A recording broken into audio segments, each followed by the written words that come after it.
wabarakatuh. Salam sejahtera buat kita semua.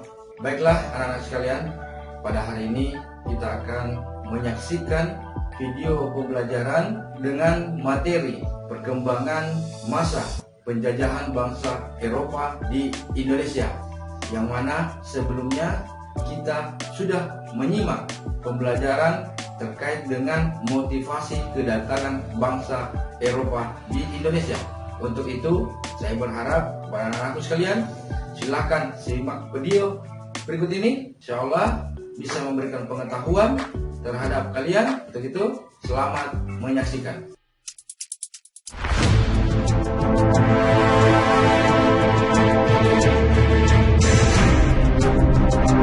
Portugis merupakan kata yang disematkan kepada penduduk atau orang yang berasal dari Portugal. Adalah bangsa Eropa pertama yang datang ke wilayah Nusantara pada tahun 1511, tepatnya di Kesultanan Malaka. Laut merupakan kekuatan utama bangsa Portugis. Sejak abad ke-15, Portugis mulai mengembangkan teknologi maritim. Bahkan, para pelaut Portugis sudah menggunakan kompas dan peta untuk mengarungi lautan. Ahmad Fakri Hutauruk dalam bukunya yang berjudul Sejarah Indonesia, Masuknya Islam hingga Kolonialisme tahun 2020 menyebutkan pada masa imperialisme kuno, Portugis dan Spanyol merupakan dua kerajaan Katolik yang mempunyai kekuatan armada laut, teknologi navigasi, dan perkapalan yang maju jika dibandingkan negara-negara lain. Sejak abad ke-15, bangsa Portugis telah menjelajahi lautan dan memiliki armada laut yang kuat. Ketika mengetahui di Asia Timur jauh terdapat tanah yang kaya akan rempah, Raja Manuel I memanggil Vasco da Gama, seorang pelaut berpengalaman asal Portugis, untuk melakukan ekspedisi menjelajahi samudera.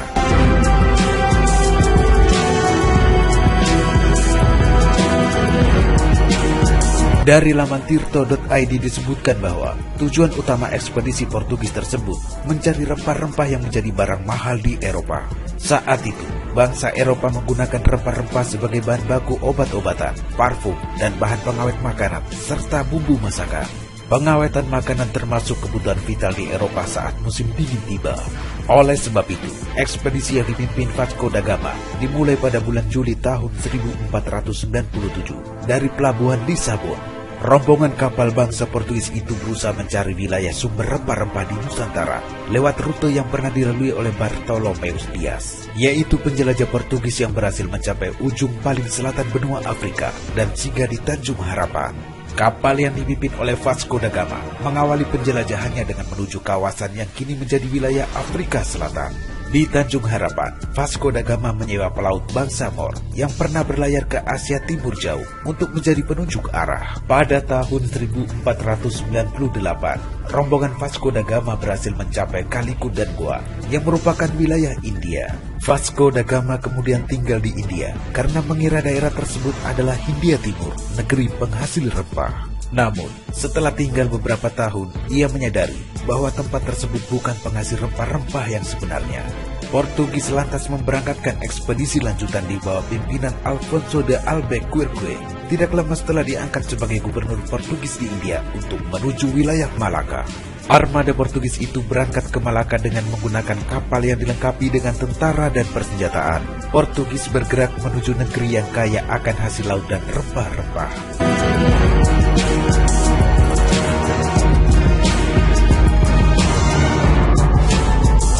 Pada tahun 1511, bangsa Portugis pertama kali mendarat di Nusantara, tepatnya di daerah Malaka, yang saat itu menjadi pusat perdagangan yang ramai di Asia. Dalam buku Suma Oriental yang ditulis oleh pegawai Portugis Tom Pires, disebutkan bahwa tidak ada pusat perdagangan yang lebih besar dari Malaka. Malaka juga menjadi tempat komoditas utama dari seluruh dunia timur dan barat. Pemirsa, masuknya bangsa Portugis ke Indonesia awalnya hanya untuk berdagang dan disambut ramah oleh para penduduk. Akan tetapi, rombongan Alfonso de Albuquerque ternyata membawa ambisi yang jauh lebih besar daripada sekedar kulakan rempah-rempah. Portugis akhirnya mengendalikan perdagangan di Asia Tenggara.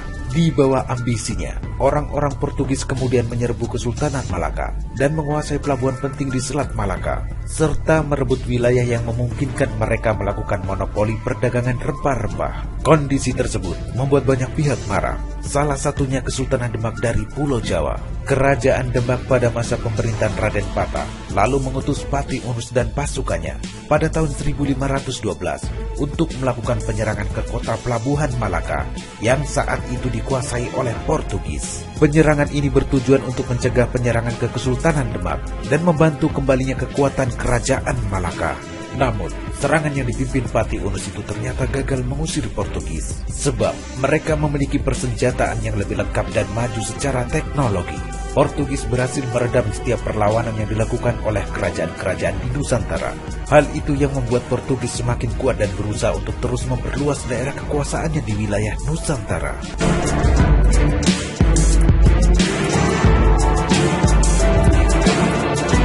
Setelah menguasai Malaka, Portugis mengirim ekspedisi lanjutan di bawah pimpinan Alfonso de Albuquerque untuk mendatangi kawasan Indonesia Timur, wilayah yang kala itu kaya akan rempah-rempah. Armada tersebut membangun monopoli perdagangan cengkeh. Cengkeh dari Indonesia Timur merupakan komoditi yang paling berharga kala itu. Armada pertama mendarat di Pulau Banda, Maluku. Pulau tersebut merupakan pusat penghasil pala dan selaput buah pala atau sering disebut fuli. Di sana Portugis disambut baik oleh kerajaan Ternate yang sedang bertikai dengan kerajaan Tidore. Portugis diizinkan untuk membangun sebuah benteng di wilayah Ternate. Benteng tersebut diberi nama Benteng Sao Paulo. Kesempatan itu dimanfaatkan dengan baik oleh Portugis untuk menguasai perdagangan rempah-rempah, terutama yang berasal dari Indonesia Timur. Dalam rangka memperbesar usaha dagang, Portugis berupaya memperluas wilayah kekuasaannya. Mereka kemudian melakukan ekspedisi lanjutan di tahun 1522 ke wilayah Pajajaran yang ada di Pulau Jawa.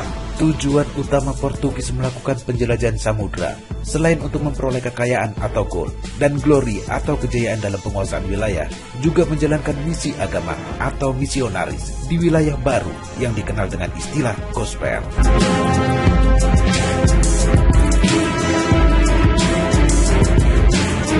Dari laman detik.com disebutkan, pada tahun 1527, tentara Demak di bawah pimpinan Fathahillah melancarkan serangan terhadap Portugis yang mulai menanamkan pengaruh dan menguasai jalur tempuh perjalanan di pelabuhan Sunda Kelapa.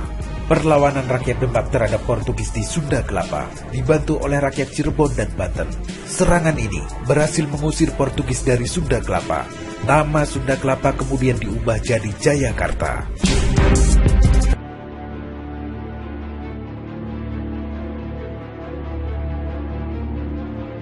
Sejak abad ke-15 Masehi, bangsa-bangsa Eropa mulai berlomba-lomba melakukan pelayaran menjelajahi samudra untuk menemukan dunia baru. Penjelajahan yang dilakukan oleh bangsa Eropa dilakukan setidaknya karena dua peristiwa politik penting, yakni kekalahan kerajaan-kerajaan Katolik Eropa di Perang Salib dan jatuhnya Konstantinopel ke tangan Turki Utsmani.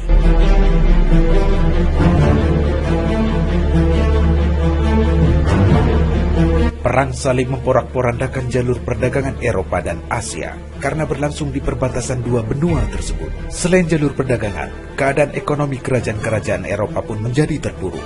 Kas mereka menyusut drastis karena besarnya biaya perang. Berselang 2 abad setelah Perang Salib usai, kota Konstantinopel yang saat ini menjadi Istanbul jatuh ke tangan Imperium Turki Utsmani atau Ottoman. Hal ini adalah kabar buruk bagi kerajaan-kerajaan di Eropa karena kota tersebut menjadi titik penting jalur perdagangan antar benua Asia dan Eropa. Bangsa-bangsa Eropa kemudian mengarahkan para pelautnya untuk berlayar mengarungi samudra demi mencari jalur perdagangan baru, sekaligus menemukan kepulauan sumber rempah-rempah. Bangsa Spanyol dan Portugis adalah pelopor dalam pelayaran dan penjelajahan samudra untuk mencari daerah penghasil rempah-rempah yang mereka sebut sebagai dunia timur. Menyusul Portugis, orang-orang Spanyol berhasil mencapai Kepulauan Nusantara pada tahun 1521, jauh sebelum bangsa Belanda menginjakan kaki di Nusantara.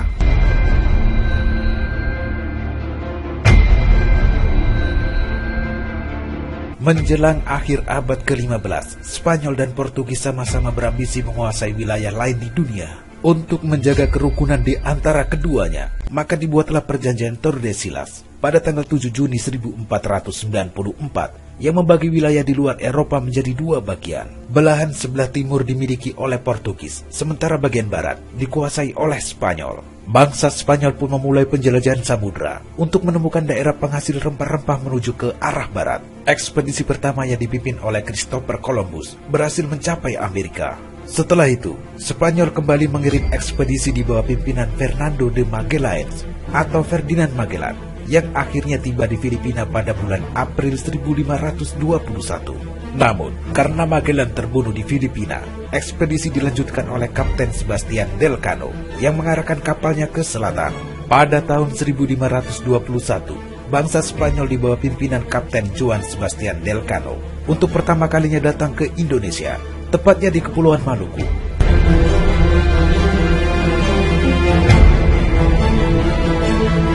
Kedatangan bangsa Spanyol di Maluku disambut baik oleh kerajaan Tidore yang tengah bermusuhan dengan Portugis yang lebih dahulu bersekutu dengan Ternate.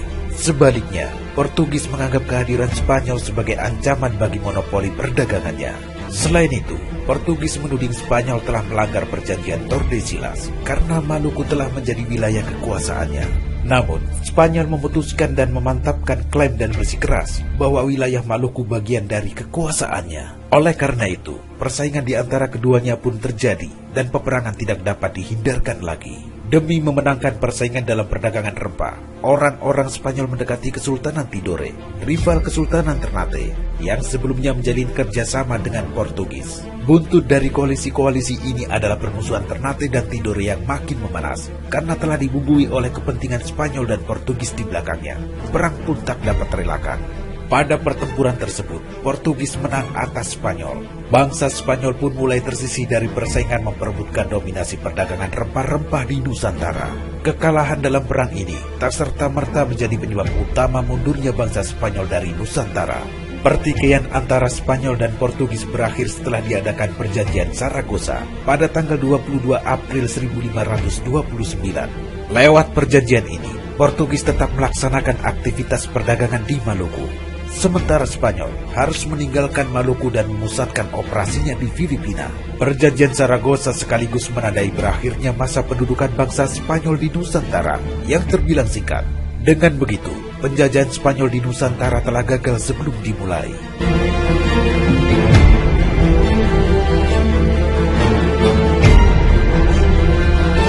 Pemirsa, kekayaan negeri ini sungguh merupakan anugerah Sang Pencipta yang harus dijaga dan dikelola dengan sebaik-baiknya. Meskipun bangsa Indonesia telah merdeka, bukan berarti kaum imperialis berhenti melakukan penjajahan. Penjajahan gaya baru dengan model atau pola melalui lembaga-lembaga dunia dengan sistem yang mereka ciptakan dan kendalikan patut diwaspadai. Sehingga kemerdekaan yang telah dirintis para pahlawan merupakan kemerdekaan sejati bangsa Indonesia.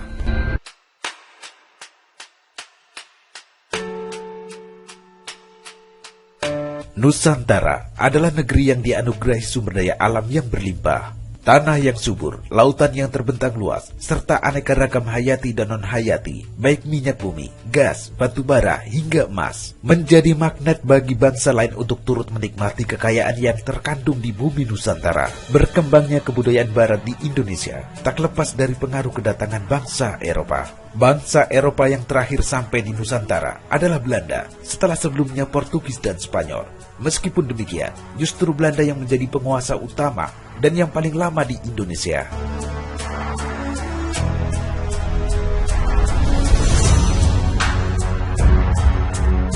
Dari laman kompas.com, sebagaimana dikutip dari A History of Modern Indonesia Since tahun 2008, karya MC Rickleff, di abad ke-16, wilayah-wilayah di Belanda dulunya berada di bawah kekuasaan kerajaan Spanyol. Namun, revolusi Belanda atau perang kemerdekaan sejak tahun 1560-an mendorong Belanda untuk memiliki jalur perdagangannya sendiri. Sebelumnya Belanda hanyalah perantara atau pengecer rempah-rempah yang dibawa Portugis dari Nusantara. Tujuan Belanda datang ke Indonesia sama dengan bangsa-bangsa Eropa lainnya, yaitu mencari kekayaan berupa rempah-rempah, monopoli perdagangan, dan mencari daerah jajahan. Usaha pencarian rempah oleh Belanda tidak terlepas dari dominasi Spanyol dan Portugis. dua imperium terbesar di daratan Eropa pada masanya. Sebelumnya, Belanda mendapat suplai rempah dari Lisboa, ibu kota Portugis. Namun, sejak Spanyol menguasai wilayah Belanda, Belanda dilarang menerima suplai rempah dari Portugis. Sejarawan MC Riklev dalam buku Sejarah Indonesia Modern 1200 sampai 2004, rempah merupakan bahan baku yang sangat penting bagi peradaban bangsa Eropa pada abad ke-15. Oleh orang-orang Eropa, rempah digunakan sebagai bahan obat-obatan, parfum, bumbu masakan, alat ritual agama, dan yang terpenting adalah pengawetan makanan.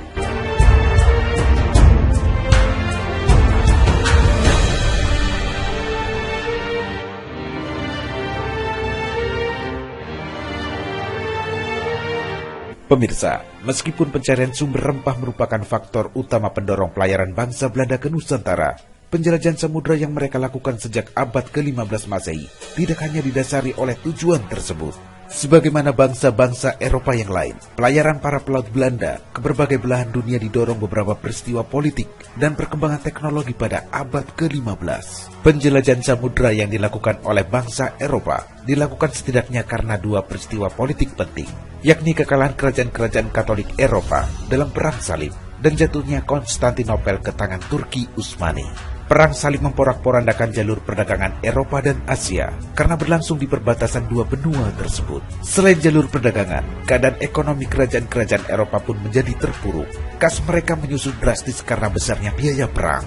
Kapal-kapal bangsa Belanda pertama kali masuk perairan Kepulauan Indonesia pada tahun 1596 Masehi, berpuluh-puluh tahun setelah kedatangan Portugis dan Spanyol.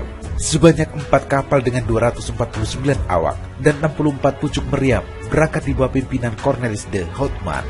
Pada Juni 1596, kapal-kapal de Houtman sampai di Banten, pelabuhan lada terbesar di Jawa Barat. Namun, rombongan ini diusir penduduk pesisir karena mereka bersikap kasar dan sombong. Belanda terlibat perang dengan rakyat pribumi. De Houtman pun angkat kaki dan berlayar ke timur melalui pantai utara Jawa. Setelah mendapat berbagai penolakan di Jawa, De Houtman kembali ke negaranya dengan membawa banyak rempah-rempah. Pelayaran De Houtman sebenarnya tidak terlalu sukses. Selama 2 tahun berlayar, hanya 3 kapal dan 89 awak yang kembali ke Belanda. Meski belum menemukan pusat rempah-rempah di timur Nusantara, ekspedisi pertama yang dipimpin De Houtman ini telah mewariskan jalur pelayaran bagi penjelajah Belanda berikutnya.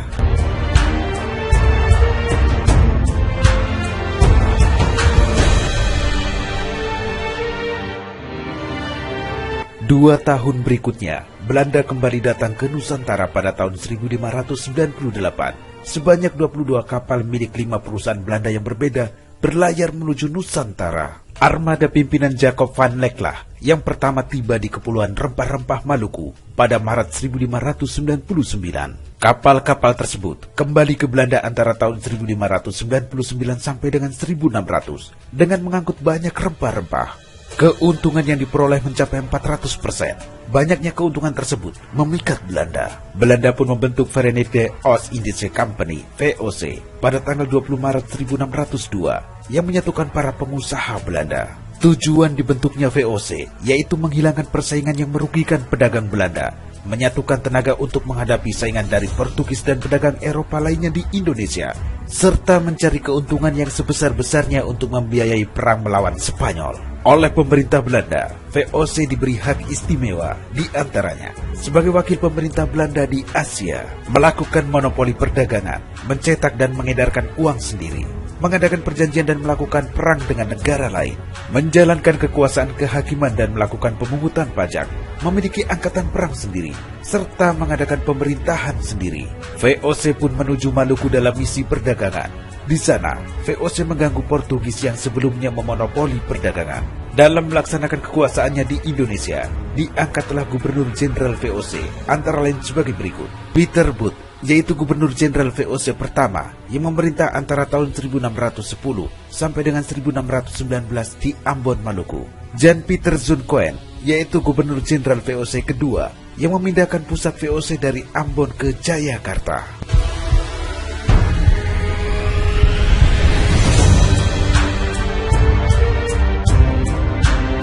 Pada tahun 1605, VOC menyerang benteng Portugis di Maluku. Portugis pun terpaksa mundur ke Timur Leste. Kemenangan Belanda atas Portugis menjadi jalan masuk kolonialisme 3 abad setelahnya. Tak lama setelah menguasai Maluku, VOC melebarkan sayap ke Pulau Jawa. VOC melakukan adanya monopoli perdagangan yang merugikan rakyat Indonesia. VOC juga melakukan peraturan yang ketat dan penuh ancaman kepada rakyat agar tidak menjual rempah-rempah kepada bangsa lain. Pusat-pusat perdagangan yang berhasil dikuasai oleh VOC adalah Ambon, Jayakarta, dan Banda. Para pedagang Nusantara tidak lagi mampu bersaing dengan pedagang Belanda. Penyebabnya bukan hanya monopoli perdagangan Belanda dan armada dagang yang besar. Akan tetapi, pedagang Belanda juga didukung oleh kekuatan militer. Di kota-kota pelabuhan seperti Malaka, Ambon, dan Jayakarta didirikan benteng-benteng pertahanan. Dengan cara tersebut, selama kurang lebih 200 tahun, beberapa kerajaan Nusantara jatuh ke tangan VOC. Di antaranya, Kerajaan Mataram, Kerajaan Banten, Kerajaan Cirebon, Kerajaan Maluku, Kerajaan Ambon, Kerajaan Makassar, dan Kerajaan Bone berhasil dikuasai. Dari laman kumparan.com menyebutkan bahwa seiring berjalannya waktu, VOC yang telah berhasil menaklukkan beberapa kerajaan di Indonesia ternyata mengalami kemunduran.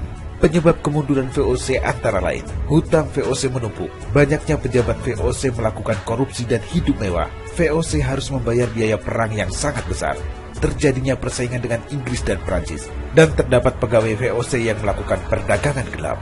Pada tanggal 31 Desember 1799, akhirnya VOC resmi dibubarkan oleh pemerintah Belanda.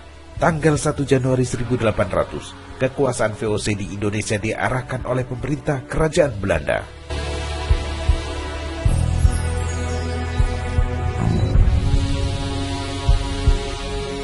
Pemirsa, berdirinya VOC menjadi tonggak dominasi Belanda di Nusantara. Setelah berhasil monopoli perdagangan rempah, menguasai Batavia dan sebagian besar Jawa, hingga mengendalikan raja-raja lokal, VOC menjadi representasi awal dari kolonialisme Belanda di Nusantara. Sejak saat itu, Indonesia diperintah langsung oleh pemerintah Belanda. Pemerintahan Belanda di Indonesia berlangsung sampai dengan tahun 1942.